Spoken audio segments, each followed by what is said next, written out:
Merci à tous de nous rejoindre sur ce webinaire consacré à la pollution des océans par les eaux usées. Donc, avec nous, on a Geneviève Marais, à qui je laisse le soin de se présenter. Bonjour à tous. Geneviève Marais, en effet, je suis la présidente et la cofondatrice d'Aquatech Innovation, qui est une start-up implantée à Montpellier, une start-up de la Green Tech, où nous nous sommes engagés à préserver notre ressource en eau, avec entre autres des solutions de traitement des eaux usées, mais pas que. Mais aujourd'hui, c'est notre sujet, c'est de ça dont on va parler très exactement, puisqu'on est très présent sur les milieux aquatiques. Donc, et moi, je m'appelle Sébastien Atlan. Je dirige la filiale française pour Kingspan Clargester sur la division eau. Donc, nous, on est un industriel, on fabrique des solutions de traitement des eaux usées. Donc, on est engagé dans pas mal de démarches environnementales, sur tout ce qui est stockage d'énergie, stockage de l'eau, son traitement et sa valorisation. Donc, on est très concerné aujourd'hui par la thématique des eaux usées et de la pollution. Et donc, aujourd'hui, on va faire un petit focus sur la pollution des océans. Le but étant déjà d'une manière générale, pour néophytes, ou des gens, des experts ou amateurs, revoir un petit peu ce qu'est la notion de pollution marine. Donc, la notion de pollution marine, ça englobe tout, hein. C'est la pollution de l'eau, mais ça touche aussi les sédiments marins, tout ce qui est atteinte aux écosystèmes marins, qui sont causés par des rejets de substances nuisibles par leur impact, alors quelle que soit leur nature ou leur quantité. Généralement, la pollution marine, c'est une conséquence directe de certaines activités humaines. Donc, l'une des causes les plus importantes de cette contamination, ce sont les déchets plastiques, parce qu'ils ne sont pas biodégradables. Mais les eaux usées, et c'est vraiment la thématique de ce webinaire, ils font également partie de cette source de pollution sans qu'on s'en rende forcément compte. On a des problèmes existants sur cette pollution. La première étant quand même l'évolution climatique. La montée des eaux, ça fragilise quand même de plus en plus de territoires et ça entraîne un manque de foncier. Alors, on ne s'en rend pas forcément compte sur les littoraux français, mais à travers le monde, on a certaines contrées, certaines îles qui risquent de disparaître à l'échelle d'une vie d'homme. Donc, ça nous concerne directement et c'est tout à fait d'actualité. On a également la hausse du tourisme maritime qui a le vent en poupe, que ce soit maritime et fluvial. Ça impacte directement l'environnement. Le risque bactériologique élevé, ça génère des conséquences sur la santé de l'homme et de manière directe sur la biodiversité des écosystèmes. En effet, la hausse du tourisme maritime, là, il faut savoir qu'aujourd'hui, c'est à peu près 13 millions de bateaux qui sont immatriculés en France. C'est pour donner une petite idée, quand même. Ouais, avec un accroissement quand même assez conséquent du nombre Un d'immatriculations. Donc, c'est un vrai réel sujet. problème qui a ses solutions, mais qui est peu considéré à l'heure actuelle. Et bien évidemment, sans vouloir faire de la culpabilisation, mais c'est l'empreinte de l'homme sur l'environnement aquatique. C'est un problème urgent à maîtriser. Encore une fois, se poser les bonnes questions, à la fois dans nos usages communs, mais aussi sur l'impact qu'on a dans nos gestes du quotidien, dans les infrastructures qui sont installées sur les littoraux ou dans le fluvial. Donc, les causes de cette pollution des océans, pour donner quelques chiffres, on sait aujourd'hui que 80% de cette pollution elle est d'origine terrestre. Donc, ça résulte de l'activité humaine, notamment il y a trois grandes pollutions notables dans les océans et dans les eaux. C'est les déchets plastiques. C'est les eaux usées, alors qu'elles soient domestiques, industrielles, les eaux de ballast de bateaux. Tout ça, ce sont des eaux usées qui sont rejetées dans la mer et les océans. Et l'agriculture, donc que ce soit pesticides, insecticides, fongicides, la manière d'épandre. Donc, on voit une répartition qui avait été donnée. Et donc, on voit les eaux usées représentent à peu près 30%. Si on ajoute à ça les rejets liquides industriels, on arrive à 40% sur de l'eau usée, non traitée ou partiellement traitée qui arrive dans l'eau, que ce soit dans les rivières ou dans les océans. Et tout ce qui est donc plateforme pétrolière et transport maritime, on a une nette baisse des accidents écologiques graves, notamment des marées noires. C'est en forte baisse depuis les 15 dernières années. Et ensuite, on a l'agriculture qui représente à peu près 20%. Donc, toute cette pollution, elle arrive dans le milieu marin par différents vecteurs. Alors, c'est les rivières qui vont se rejeter en mer. Ça peut être le vent. de l'air en basse altitude, ou alors tout simplement, ce sont des effluents qui sont directement rejetés à la mer ou dans les rivières. Donc voilà les causes principales qu'on peut identifier sur la pollution. Donc chacune d'entre elles a des causes. Donc on va s'intéresser aujourd'hui aux trois plus grandes. Alors il y a les déchets plastiques. C'est ce qui est le plus retrouvé dans les milieux naturels, comme les mégots de cigarettes, qui ont des fibres plastiques qui mettent des dizaines d'années à se dégrader dans les océans. D'ailleurs, tout dernièrement, on a pu voir à la télévision en Australie, ils veulent d'ici 20 ans qu'il n'y ait plus aucun fumeur dans leur pays, mais en même temps, ils ont une double action, ils suppriment les filtres des cigarettes. C'est-à-dire qu'aujourd'hui, parce qu'ils se sont rendus compte que c'était une pollution phénoménale, donc dans 5 à 6 ans, on ne trouvera plus de cigarettes avec filtre sur le territoire australien. Un exemple très, très, très, très récent qu'on vient de voir. Il y a les bouteilles en plastique aussi. Donc, on connaît tous le problème de ce fameux 7e continent avec ces amas de plastique flottant qui représentent des surfaces en dizaines de milliers de kilomètres carrés. Donc, les bouchons de bouteilles, tout ce qui est sacs plastiques, les pailles en plastique qui se retrouvent à la mer. Aujourd'hui, il y a des directives qui ont été prises déjà en France. On donne moins facilement des sacs plastiques quand on va au supermarché. Les pailles, aujourd'hui, on n'en a quasiment plus parce qu'on s'est rendu compte que c'était une très grosse source de pollution. Dès que quelqu'un va utiliser ce genre d'emballage, la chaîne de collecte et de recyclage ayant des failles, et surtout les us et coutumes de chacun, ça se retrouve facilement dans l'environnement. Donc, les fleuves transportent toutes ces matières plastiques vers les fonds marins. Donc, les déchets marins et la pollution plastique sont à 100% d'origine humaine. Ce ne sont pas nos amis les poissons, les tortues ou les dauphins qui jettent du plastique dans les océans. Donc, vraiment, là, c'est vraiment un cas de conscience de chacun à avoir, de se dire qu'est-ce que je fais de ces déchets-là? Est-ce que je les trie convenablement? Je ne vais pas les jeter dans la nature. Donc, en deux, c'est l'agriculture. Juste un petit mot, peut-être, Sébastien, pour ajouter. Je pense qu'il y en a un qui va faire beaucoup parler de lui aussi. Il n'est pas en plastique, mais le masque, je crois qu'on commence déjà à en parler. Malheureusement, il se retrouve pour beaucoup, beaucoup aussi, jusque dans nos océans. Oui. Et il met beaucoup de temps à se biodégrader. Nos chers masques chirurgicaux. Hum. L'agriculture, ensuite, qui est la deuxième source de pollution la plus conséquente dans les océans. Alors, on va parler plutôt de produits chimiques qui sont utilisés dans l'agriculture. Ça peut être à la fois des engrais ou un moyen de contrôle ou de tuer certains parasites ou champignons. Pour les mauvaises herbes, les insectes, les moisissures, tout ce qui est produit de fabrication industrielle et chimique qui vont, par perméabilité dans les sols ou lors d'épisodes pluvieux, vont ruisseler ou s'infiltrer dans la nappe et ruisseler et se retrouver directement dans les rivières. Et en découlera une pollution de toute la chaîne de l'eau, en fait, de la rivière jusqu'aux océans et dans les mers. Donc, on verra après les conséquences que ça a sur l'environnement. Et les eaux usées, donc, comme on le disait, qu'elles soient domestiques, industrielles ou encore une fois les eaux de ballast. Alors, cette pollution, elle est minérale et bactériologique, mais surtout quand même due aux matières organiques qui sont rejetées.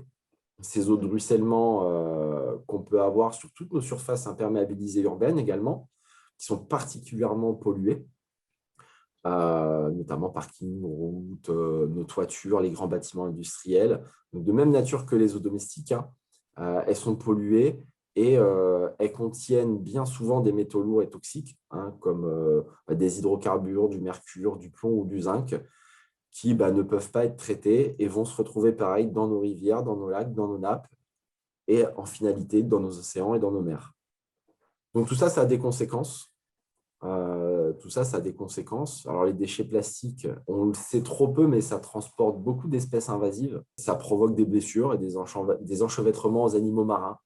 On a tous en tête des images qu'on a pu voir à la télé sur des tortues, des poissons qui sont pris soit dans des filets, mais dans des bouteilles en plastique, des petits morceaux de plastique qu'ils ingèrent. Ils causent aussi une grosse altération de l'écosystème, hein, et également, en se dégradant, ils vont libérer des matières toxiques, des PCB ou autres produits chimiques et toxiques pour l'environnement.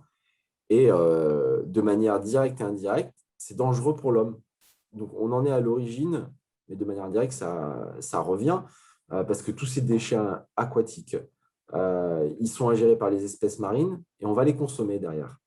Donc, tout ce qu'on va jeter va se retrouver d'une manière ou d'une autre dans nos estomacs à court ou moyen terme. Donc, cette pollution qu'on génère, on se fait du mal en même temps. Donc, encore une fois, c'est une boucle, hein. On fait partie intégrante de notre planète. Donc là, on est dans une boucle où la pollution qu'on génère, ben, elle va nous revenir, quoi qu'il arrive et quoi qu'il advienne. Donc, l'agriculture a des conséquences différentes, hein. Pas tous, mais certaines personnes vont travailler par excès dans les fertilisants pour augmenter les rendements. Ces fertilisants, bah, ils vont provenir des égouts et des rejets agricoles. Donc, on va eutrophiser les milieux, on va les rendre hypoxiques parce que c'est une faible teneur en oxygène. Et aujourd'hui, ça a été cartographié. On appelle ça des zones mortes. Donc, ces zones mortes, aujourd'hui, on peut les identifier à la fois sur le littoral atlantique ou méditerranéen. On n'a pas le temps de rentrer trop dans les détails parce qu'on n'a qu'une heure, mais n'hésitez pas à nous demander plus d'informations là-dessus. C'est cartographié par des organisations gouvernementales, toutes ces zones mortes qui ont été générées, qui sont eutrophisées.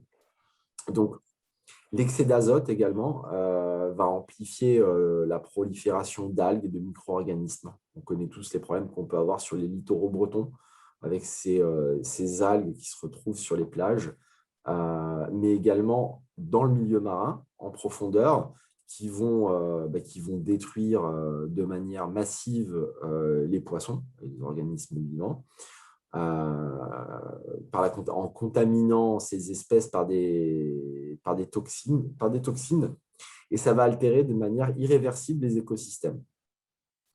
Donc aujourd'hui, il faut le savoir, on a plus dans l'horizon 2050, on aura plus de morceaux de plastique dans la Méditerranée que de nombre de poissons.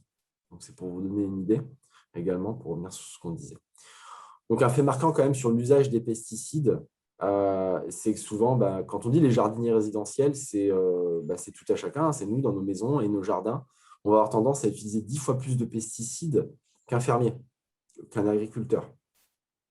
Donc, dans l'agriculture, c'est quand même un peu contrôlé et les gens ont un raisonnement, des fois au détriment de rendement. Mais il y a toujours l'aspect financier qui est derrière tout ça.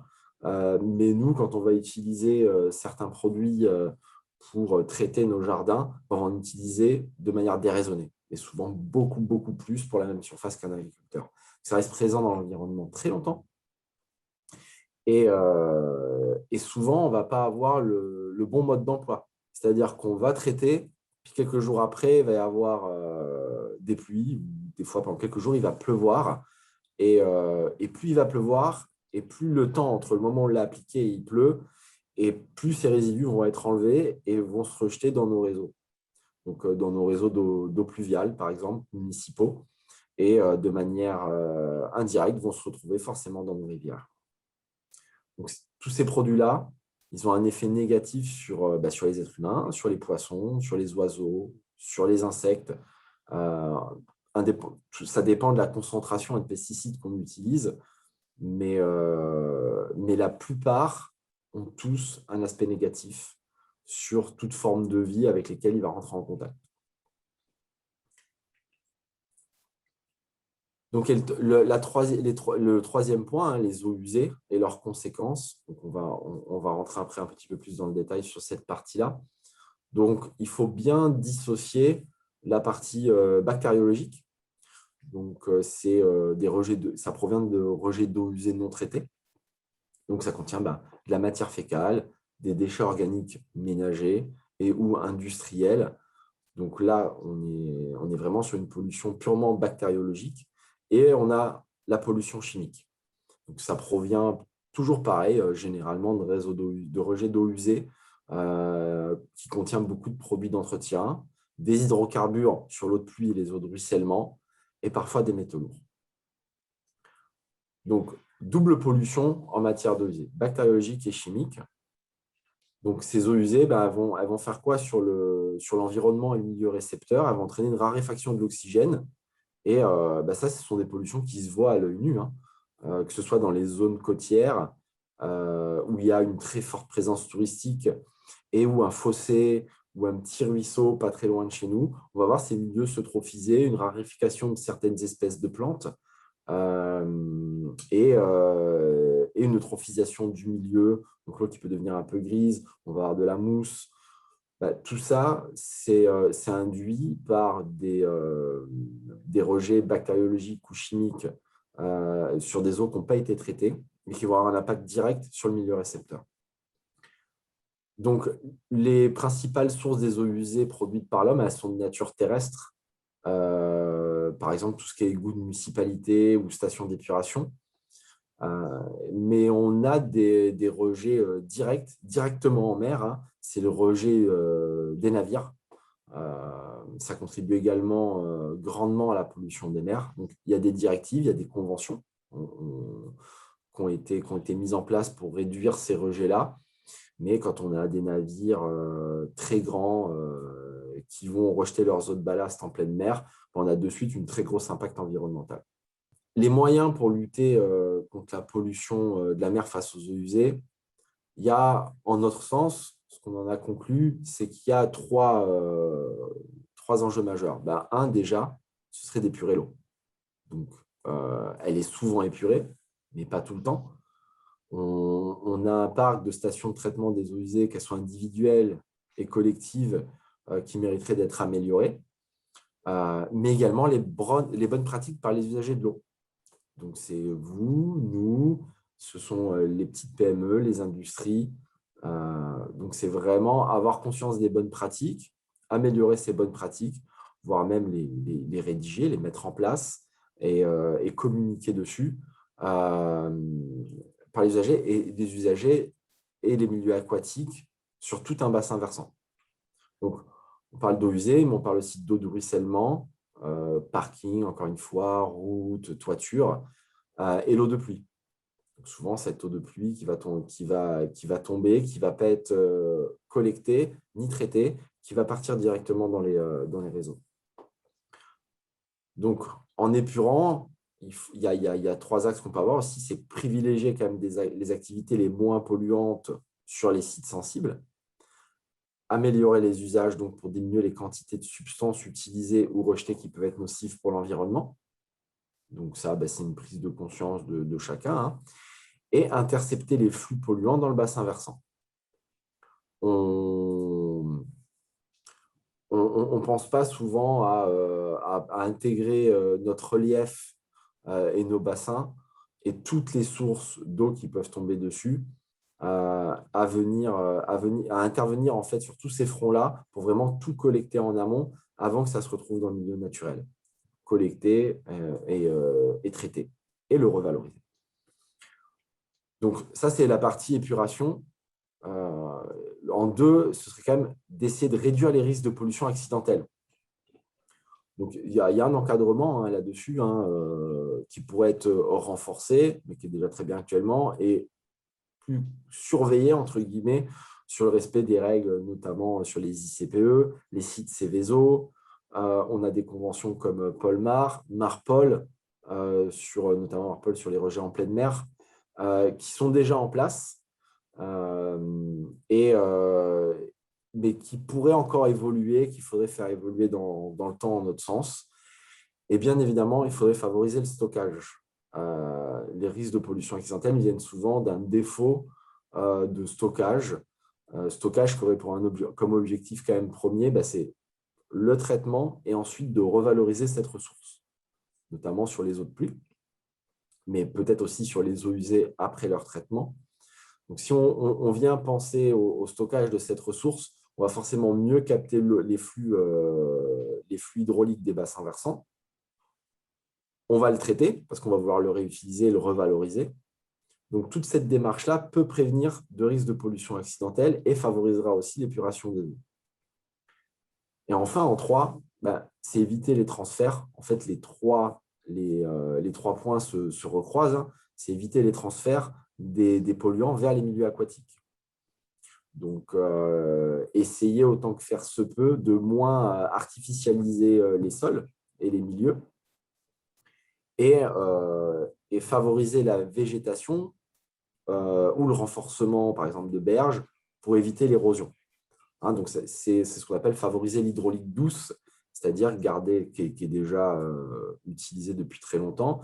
C'est donc, on va dire, favoriser en bas des bassins versants de la végétation, des arbres, garder toujours une limite de végétation en bordure de cours d'eau, ce qui va permettre de limiter l'érosion et de permettre le traitement et l'absorption de certaines substances par les plantes. On voit également de plus en plus dans les aménagements urbains de nouvelles technologies et de nouveaux produits qui permettent de moins imperméabiliser les sols. C'est-à-dire qu'on va pouvoir quand même drainer l'eau de ruissellement pluvial, la capter, la cheminer où on la veut, en la collectant, pour la traiter et la revaloriser par la suite. Et bien évidemment, le respect des règles d'épandage. On est très bien encadré en France là-dessus, mais il existe toujours et subsiste encore quelques dérives.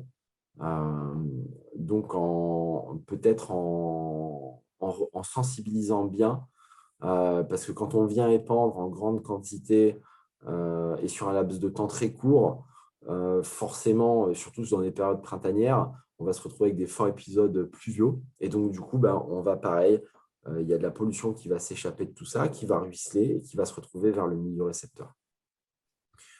Donc, en gros, c'est voilà, les trois principaux points qu'on a voulu mettre en perspective pour lutter contre la pollution de la mer face aux eaux usées.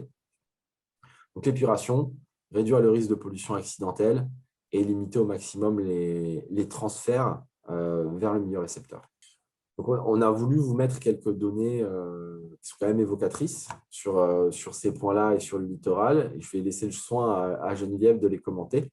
Alors, avant tout, un petit rappel. Aussi bien notre planète comme notre corps humain d'ailleurs est composé d'une majorité d'eau. Il faut savoir que la planète, pour sa surface, est composée de 70% d'eau, et comme notre corps humain d'ailleurs.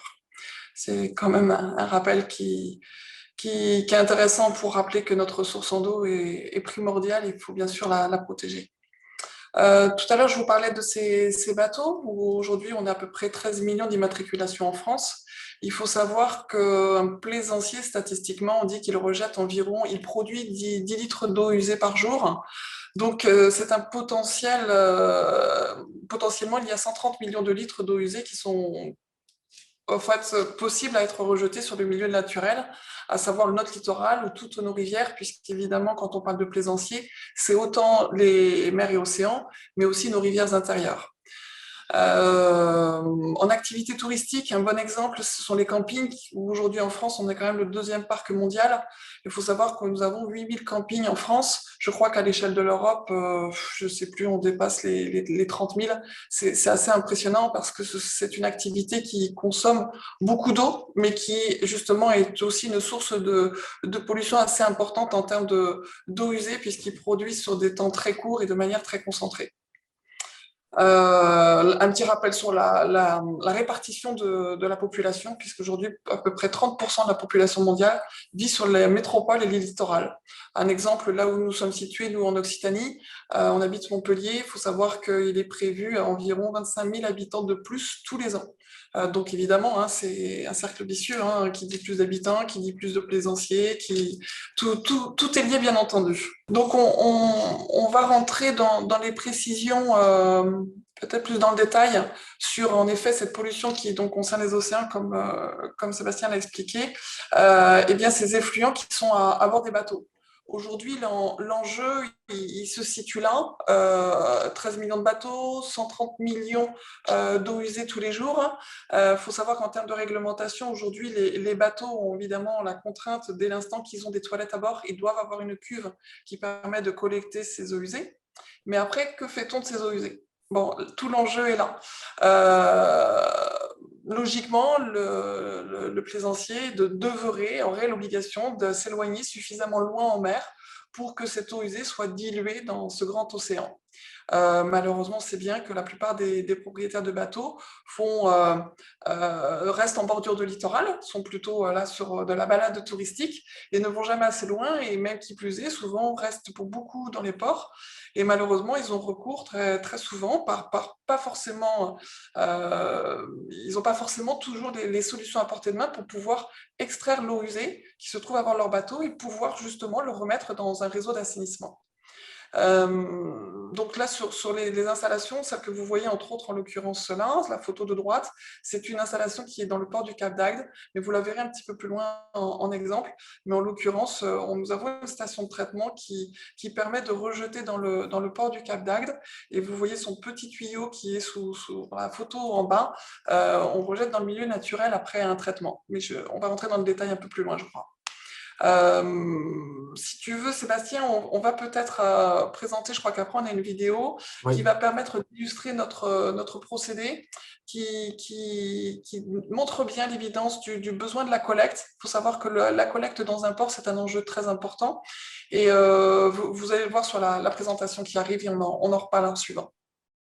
La surface de la planète est composée à 70% d'eau. Le cycle de l'eau est une boucle fermée dont il faut prendre soin. Si nous ne le faisons pas, il ne restera que de l'eau sale. Seulement 1% de l'eau est aujourd'hui disponible pour l'eau potable. En ville, le réseau de tout à l'égout permet de traiter les eaux usées dans des stations d'épuration, qui rejettent dans le milieu naturel. Par contre, pour les territoires qui ne sont pas raccordables, les obstacles sont nombreux. L'environnement géologique et géographique, la variation de la quantité d'effluents sur l'année, l'évolution climatique et démographique qui occasionne un manque de foncier, et la réglementation de plus en plus contraignante. Les sites isolés sont nombreux, de la haute montagne à la campagne et tout particulièrement ceux en bord d'eau. Dans un port ou sur un cours d'eau, le raccordement au réseau de ville est souvent difficile, voire impossible, et la propriété privée des espaces environnants empêche toute solution interne. Un plaisancier produit en moyenne 10 litres d'eau noire par jour, qui sont, le plus souvent, rejetés dans le milieu naturel et génèrent ainsi une pollution. Comme le tourisme maritime et fluvial est en hausse, l'impact sur l'environnement est de plus en plus important. Le risque bactériologique est élevé et génère des conséquences sur la santé de l'homme et la biodiversité. Notre innovation est un assemblage technologique breveté développé pour le milieu aquatique. Sur la base d'un traitement biologique, cette solution est gérée par une unité électronique qui la rend autonome. Cette conception assure un assainissement complet des eaux usées avec un rejet de qualité eau de baignade dans le milieu naturel. Notre solution flottante multiservice permet de faire une collecte à points fixes multiples, associés ou non à la borne d'alimentation en eau et électricité, de l'implanter rapidement sans moyens lourds et sans aucune emprise foncière, d'avoir un traitement autonome sans aucun apport chimique, d'être facilement réversible, de s'adapter aux variations d'activité sur l'année et d'amener des services en flottant dans les zones isolées. Connexion internet, bornes d'information digitale, sanitaire, douche et WC, bureau, logement de fonction. Chez Aquatech Innovation, nous proposons des solutions complètes, implantables dans tout type d'environnement géologique ou réglementé. Couplés à nos modules de recyclage, nous redonnons à notre planète l'eau propre que nous lui empruntons.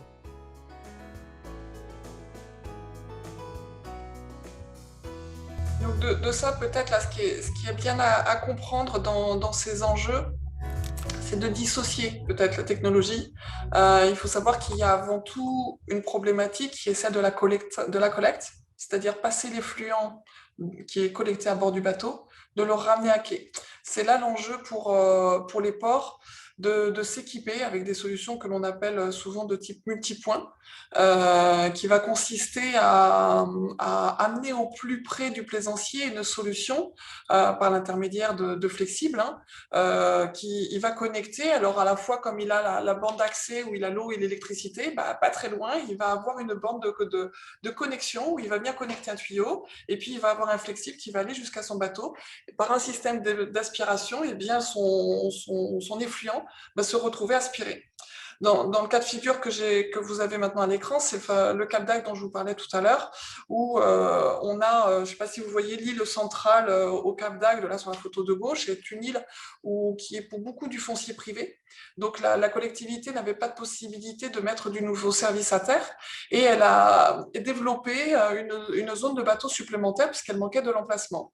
Et dans ce cas de figure-là, il fallait du service aux plaisanciers. Donc, le sanitaire a dû être flottant avec la solution de traitement qui allait avec pour évidemment pallier au problème de raccordement au réseau de ville qui, dans ce cas-là, n'était pas possible. Donc, le sanitaire a une particularité. Dans ce cas de figure, on est toujours sur ce fameux traitement biologique. On va en parler un peu plus loin sur ces bioréacteurs qui permettent de maintenir toujours notre traitement de manière naturelle. Le sanitaire, lui, est fréquenté à 300 personnes par jour en plein été, alors qu'en hiver, on est seulement sur 10 personnes par jour. Notre système, on l'accompagne d'une unité de gestion électronique qui va permettre de réguler ces flux, qui va faire que notre bactérie va toujours travailler à son maximum de la performance et va permettre la qualité de rejet qui est conforme à la réglementation, c'est-à-dire la rejet qualité de baignade. C'était une bonne étude de cas, le port du Cap d'Agde, parce que c'est vraiment le plus grand port public de plaisance de Méditerranée. Donc, c'est là où il y avait les plus grands enjeux. Donc, c'est vrai que c'était un très bon exemple, le port du Cap d'Agde. Ouais, on va le voir, je vais vous le commenter peut-être un peu à l'oral. Donc en effet, on situe Cap d'Agde, je crois que c'est un peu plus de 4000, je crois même qu'ils ont dépassé, ils se rapprochent des 5000 anneaux. Un port public, donc on est sur une gestion qui est soumise à appel d'offres, bien entendu. Donc voilà, comme je le disais tout à l'heure, on est sur une fréquentation jour qui est à peu près de 250-300 personnes. C'est le bloc blanc que vous avez là qui défile sous les yeux. Et notre station, elle est sous le bloc, est totalement intégrée dans l'environnement, on ne le voit quasiment pas, avec une finition en phytosanitaire avec les roseaux que vous pouvez voir. Donc, sur ça, quoi dire de plus, le procédé fonctionne tout du long de l'année. Ça a été la demande qui nous était faite. Sinon, il serait plus facile techniquement de dire on hiverne et on remet en route en saison. Là, quel que soit le moment, même si c'est qu'une personne qui vient dans l'hiver, il faut que le système fonctionne. C'était là sa difficulté. Il faut savoir que ce sont des infrastructures qui se font visiter parce qu'au niveau pédagogie, ça intéresse. Et c'est vrai qu'il ne faut pas hésiter, s'il y en a qui sont d'ailleurs intéressés, c'est des lieux qui peuvent être source d'inspiration pour des thématiques, pour des écoles ou autres. Avec expérience, là, ce que nous avons eu comme retour en fait, des problématiques portuaires, il faut savoir que ces ports qui sont en manque de solutions, ils ont une problématique, c'est ce dont tu as parlé, Sébastien, c'est de bien aussi toucher la conscience de chacun pour les sensibiliser et faire malgré tout cette démarche qu'à un moment donné, on va chercher son tuyau pour capter les flux à l'intérieur. Et on a mis le doigt sur le fait que pour en citer cette démarche-là, il fallait coupler à cette solution de traitement qui est de dire, voilà, on va venir vider son bateau, mais peut-être qu'à côté, on va trouver du service en plus. Et comme très souvent, ces zones qui ne sont pas raccordées au réseau de ville, ce sont souvent des zones portuaires qui sont plutôt isolées.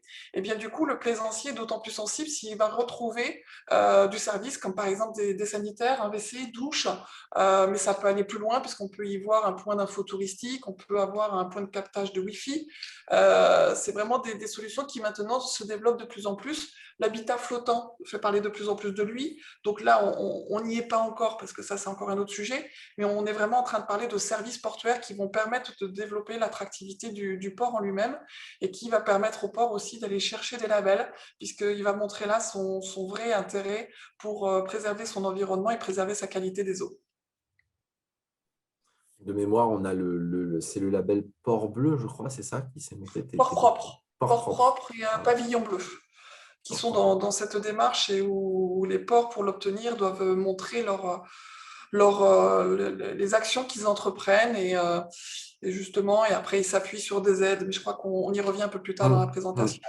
Mais oui, ils doivent montrer ce genre d'investissement. Donc là, on vient de voir un cas concret de possibilité de traitement des effluents sur notre littoral qui peut être installé dans n'importe quel port de plaisance. Maintenant, maritime ou fluvial, d'ailleurs. Maritime ou fluvial, il faut que ce soit bien présent. Et on a un autre exemple donc, qui est un petit peu différent sur un camping.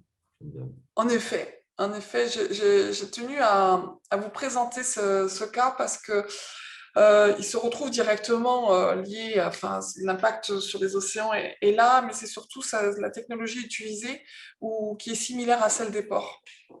Il faut savoir que dans ce cas de figure, là, on est situé à Palavas, je ne sais pas si vous connaissez, on est en Occitanie, pas très loin de chez nous, de Montpellier, et on est en bordure de mer, comme vous pouvez le voir sur la photo. Et l'encadré rouge que vous avez sous les yeux, c'est une zone qui est maintenant dans les 100 mètres du littoral parce que le niveau de la mer a monté. Donc, du coup, l'administration a demandé aux propriétaires de camping de démonter tous ces mobil-homes. Avant, c'était totalement complet en hébergement au plus près de l'eau, donc totalement idéal, les pieds dans le sable. Et il a dû démonter non seulement ces mobil-homes, mais tous les réseaux. Et avec une interdiction de construction donc pérenne. L'administration a été totalement ouverte à la discussion, bien sûr, parce qu'elle est là pour aider évidemment à pallier à cette évolution climatique. Et donc le propriétaire de camping a proposé un nouveau type d'hébergement qui était plus facile à démonter qu'un mobil-home. Donc c'est ce qui s'appelle, je crois, un petit home, sans faire de publicité aucunement, mais ce genre d'hébergement qui est tractable par une voiture, mais qui avait des sanitaires à bord. Donc douche et WC. Et donc avec l'une des solutions que nous proposons pour les ports, qui s'appelle donc du multipoint, de la collecte multipoint, totalement démontable, parce qu'il faut savoir qu'il y a des ports qui peuvent avoir recours à nos réseaux sous-marins, ce que l'on appelle, c'est-à-dire des flexibles, qui ne vont pas avoir du tout recours au VRD, parce que dans certains cas portuaires, le VRD n'est pas possible. Je rappelle, le VRD, c'est voirie réseau diverses, c'est des tranchées dans la route, qui se fait souvent sur les bords de quai. Il y a des cas de figure où ce n'est pas possible. Donc, on a recours à ces réseaux sous-marins. Et dans ce cas de figure, le camping a utilisé ce procédé en reprenant nos réseaux démontables, donc des réseaux flexibles, qui se déploient à même le sable, donc évidemment cachés par la végétation ou un peu de sable, mais à l'œil visible de l'administration qui vient contrôler. Et nos réseaux se démontent en fin de saison et se réinstallent en début de saison. Et le tout, en fait, on collecte les fluents au cul de chaque titome et on le récupère par donc une centrale d'aspiration qui est sur un procédé donc, de collecte sous vide. Et après, on ramène cet ensemble d'effluents à un système de traitement de bioréacteurs qui est toujours sur cette base de traitement biologique avec ces disques rotatifs et qui va nous permettre derrière d'aller chercher une qualité d'eau d'irrigation qui va nous permettre d'arroser les espaces verts de tout ce camping. Donc, solution intéressante qui illustre bien. Pour moi, elle était importante à vous montrer parce qu'on va loin dans le potentiel. On est là sur 150 hébergements, donc 150 points de collecte à l'échelle d'un port. Ça vous laisse idée. Là, aujourd'hui, je suis sur des tailles portuaires qui sont déjà grosses et on parle plutôt de 50 points de collecte. Pour un port qu'on a équipé à Londres, le port Saint-Catharina, on est à plus de 300 points de collecte. Bref, c'est vous dire que cette technique de collecte est très bien maîtrisée, mais il faut savoir que c'est une technique bien particulière qui oblige à relever beaucoup de paramètres techniques parce que, évidemment, d'un petit bateau ou d'un très gros yacht, on a des variations en fait du parcours de l'effluent qui va chercher dans le fond d'une cale, qui doit remonter au-dessus du bateau, revenir dans le réseau. Bref, des complexités assez importantes et souvent sur des très grands linéaires. Donc, cette technique de collecte est avant tout à bien prendre en compte pour les ports, puisqu'avant traitement, faut être capable de ramener cet effluent jusqu'à la zone de traitement. Là, on est dans un exemple concret sur ce camping de Palavas. On a une pression immobilière et de développement urbain sur les littoraux. Et donc là, on n'est pas uniquement sur le traitement, on est aussi sur la collecte donc de ces eaux, ce qu'on disait juste avant, pour vraiment éviter d'avoir un impact sur le littoral et la mer. Donc, on n'est pas seulement dans le traitement, mais vraiment, c'est dire, voilà, on va venir bien collecter, on est modulaire, on peut venir collecter ces effluents-là pour être sûr de ne pas générer de nuisances. Donc, ça permet un meilleur développement urbain sur ces littoraux-là. Tout du moins, un meilleur développement et un développement plus propre. Durable. Et durable. On a un dernier exemple. Ouais, on est à Port-Ilon, donc sur les bords de la Seine. Intéressant pour sortir un petit peu des océans. On sait bien que nos rivières arrivent dans les océans, donc si on s'occupe de nos rivières, on s'occupe de notre océan. Et Port-Ilon, donc on est à 1 heure de Paris, je crois à peu près, on est dans les Yvelines. Et c'est un cas de figure aussi intéressant parce que là, on avait la problématique de la collecte et du traitement. Donc, collecte multipoint. Il faut savoir que collecte multipoint, c'est quoi? C'est avoir plusieurs points de collecte répartis sur toute une zone définie. Donc, dans ce cas-là, on avait une aire de camping-car à collecter. on avait tout un ponton qui était équipé de bornes de collecte sur ce ponton, et puis le logement de fonction de la capitainerie, tous les sanitaires de cette zone portuaire. Et une fois, donc on a eu recours au réseau sous-marin, on a eu recours à du réseau terrestre, et cet ensemble de procédés permettait d'arriver ensuite à ce que vous voyez en image, notre système pour ne pas les nommer, c'est les biodisques, Sébastien, mais tu sauras plus développer. Tout le système de traitement que nous avons mis là, en fait, quand vous regardez la photo face à vous, elle est noyée dans l'environnement, puisqu'elle est juste sur la petite montée que l'on a sur la photo. Et l'eau rejetée arrive à côté de notre fameuse Wabernache, là, qui nous a accompagnés tout du long de cette installation.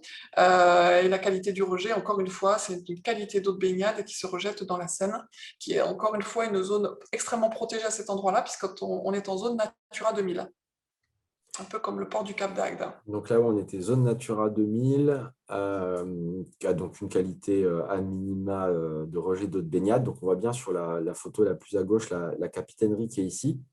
Les systèmes de traitement qui sont juste en haut là, avec les enrochements et un rejet direct dans la Seine.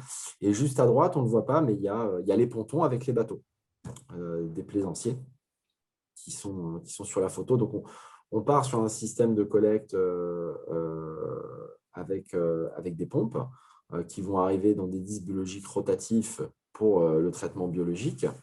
On va retamponner le flux en sortie dans une cuve.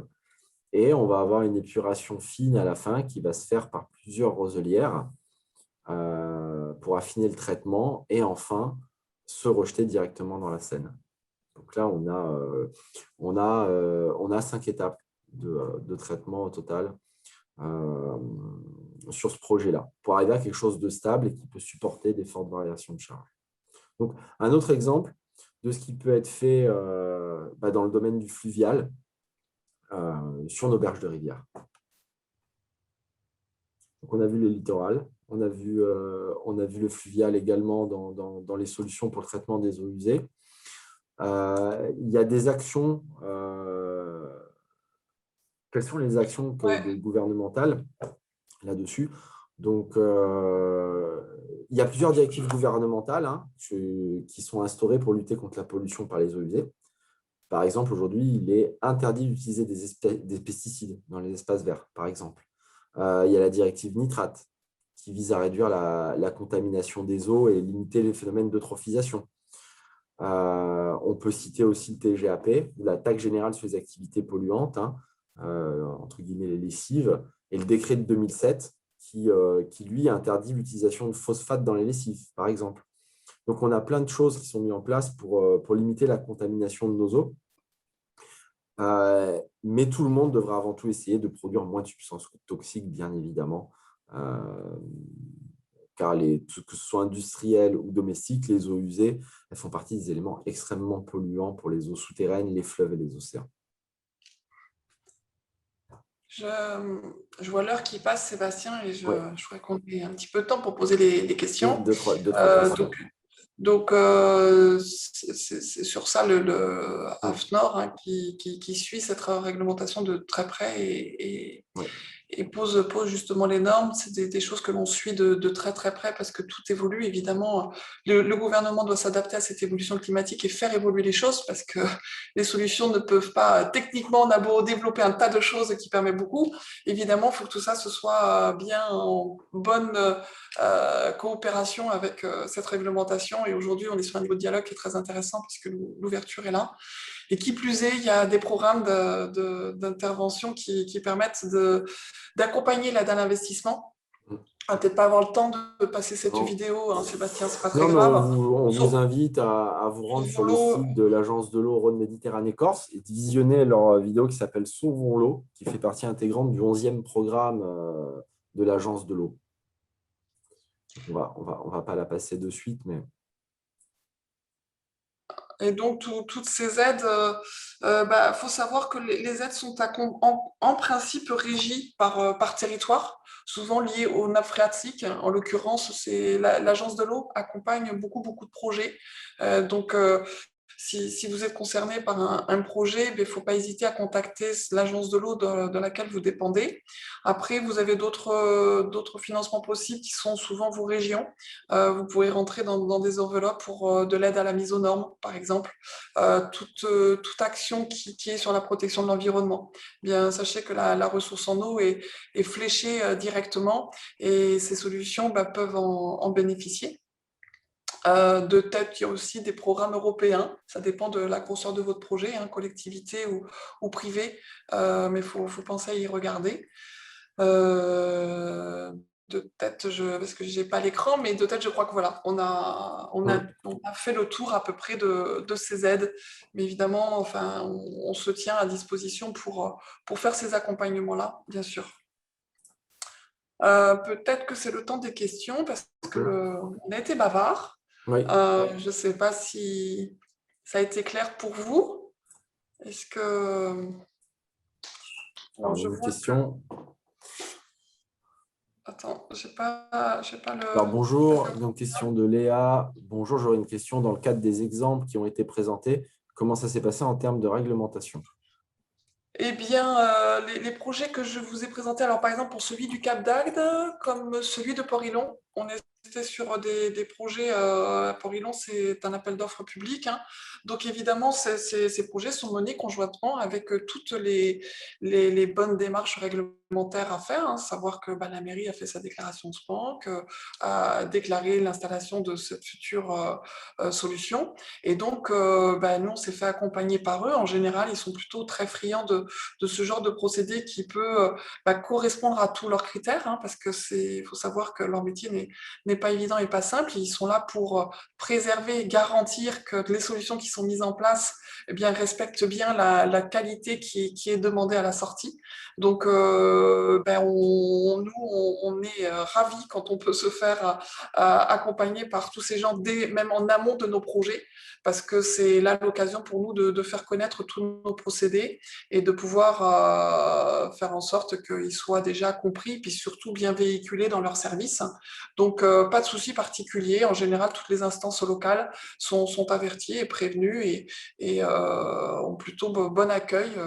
Je touche du bois, mais ça va aussi dans le sens de l'évolution. Il faut que la technique évolue avec la réglementation et aujourd'hui, les solutions sont là. Donc, voilà, il y a des vraies réponses. Je ne sais pas si c'était clair au niveau de cette question. Il y a d'autres choses. J'espère que Léa, la réponse vous satisfait. Donc, on a une question de Fouad. Super présentation. J'aurais aimé savoir pourquoi les stations d'épuration classiques ne mettent pas sur ces exemples. Ça revient souvent cette question. Je peux continuer, Sébastien? Oui, je t'en prie. Alors pourquoi ça ne marche pas? Voilà, c'est une solution classique. On parle de nos majors qui font très, très bien leur travail. Alors, ces solutions classiques, qui dit classique, qui dit justement s'implante parfaitement dans les situations classiques. Classique, bien évidemment, sa performance, elle est comme pour les stations de ville. Stations d'épuration de ville, elles fonctionnent bien en lieu et place pour assurer un traitement à une population qui ne varie quasiment pas. On est sur des gros volumes, il n'y a pas de contexte bien particulier. On n'est pas sur ces cas de figure. Comme nous, on le précise, on est notre élément différenciant est d'agir sur ces lieux dits sensibles. Alors, un lieu dit sensible pour nous, c'est là où le réseau classique ne va pas pouvoir s'opérer. Ça va être un milieu aquatique, comme les ports, tout ce que je vous ai présenté. C'est clair qu'une station d'épuration ne peut pas s'implanter en flottant. Le flottant, à un moment donné, notre station de traitement, elle va subir des variations de charge. Quand je dis variation de charge, c'est quoi? C'est 300 personnes par jour. À un moment donné, je ne rentre pas dans les détails, mais ça fait beaucoup de volume. Si on est en flottant, à un moment donné, ce volume, il pourrait couler si on était sur une station d'épuration classique. Nous, notre procédé doit faire en sorte qu'il conserve toujours notre ligne de flottaison, que ce soit avec une charge pleine ou une charge quasiment à vide. Donc, le milieu aquatique complexifie tous ces procédés-là. Et qui plus est, quand on parle de traitement pur, le traitement biologique a une contrainte, c'est qu'il se base sur une bactérie, qui est un être vivant, qui a besoin d'une qualité de vie optimum. Si on lui donne trop à manger, elle va mourir gavée. Si on lui donne pas assez, elle va mourir de faim. Donc nous, notre procédé, c'est d'accompagner ce bioréacteur d'une unité de gestion électronique qui va permettre de réguler ses flux pour que le bioréacteur soit à sa pleine performance en permanence sur toute l'année, quel que soit le volume. Donc là, ça fait appel à une technologie, donc un savoir-faire bien particulier que donc nous avons et que nous appliquons sur ces milieux dits extrêmement sensibles, donc milieux aquatiques, les milieux extrêmement protégés. Là où on va parler d'enrochement, on va parler de sable, comme vous avez vu sur le Palavas. On va pouvoir aller en haute montagne. Bref, on va aller là où justement ces solutions, elles ne vont pas être performantes. Il y a beaucoup de monde dans le domaine de l'assainissement, plein de gens qui savent très très bien faire leur métier. Nous, ce qui nous intéresse, c'est de ne pas aller sur ces lieux déjà bien maîtrisés. C'est d'aller justement protéger ces zones qui sont extrêmement sensibles et qui aujourd'hui subissent beaucoup l'invasion humaine parce que, comme on l'a dit, la population cesse d'augmenter et malheureusement, c'est l'environnement qui en pâtit. Donc l'enjeu se situe là, de préserver notre ressource en eau sur ces lieux justement où la station d'épuration va vite toucher ses limites par ces contraintes. À la suite du webinaire, car on arrive à midi, vous pouvez très bien aller sur le site d'Aquatech Innovation ou sur le site de Kingspan et envoyer vos questions. Geneviève et moi, on se fera un plaisir de vous répondre. En tout cas, Tout à fait. on vous remercie pour votre attention à tous et votre participation. Donc, c'est un webinaire d'1 heure. Donc, on ne peut pas rentrer forcément dans les détails dans tous les sujets, mais pour les personnes qui auraient besoin de données, de chiffres, de plus de détails sur certains points qu'on a pu juste survoler, on est bien évidemment à votre disposition. En effet, merci. Merci beaucoup pour votre attention et voilà, n'hésitez pas pour en rediscuter, c'est avec plaisir.